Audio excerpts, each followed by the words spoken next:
Alright guys, sa mapagpalang araw sa inyong lahat, meron tayong reaction video dito. Ayan, courtesy by ANTV. At 100 Bucor personnel inalis sa pwesto kaugnay ang pagpasok ng mga kontrabando sa NBP. Ayan, panoorin po natin. Ang dami 100 Bucor personnel. Dapat lang tanggalin talaga. At sila'y panggulo lang sa ating na mga Bureau of Correctional.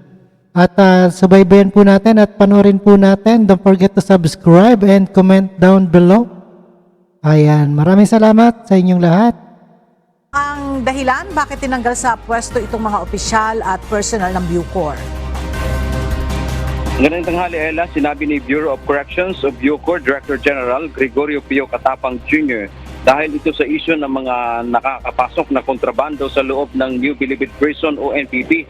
Kabilang narito yung alak sa pagdinig ng House Committee on Justice and Human Rights noong isang linggo sa Bucor. Inihayag ni Senador Francis Tolentino na may nakakapasok pa ring alak at illegal na droga sa NPP.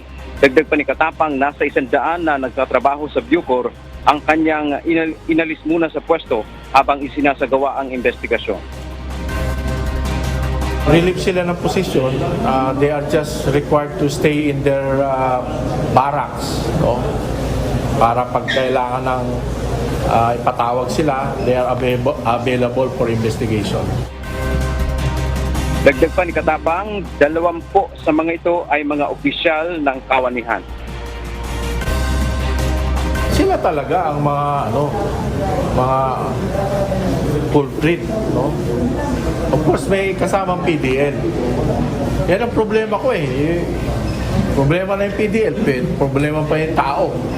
So, saan ako lulugar? Ang hirap talaga lumugar.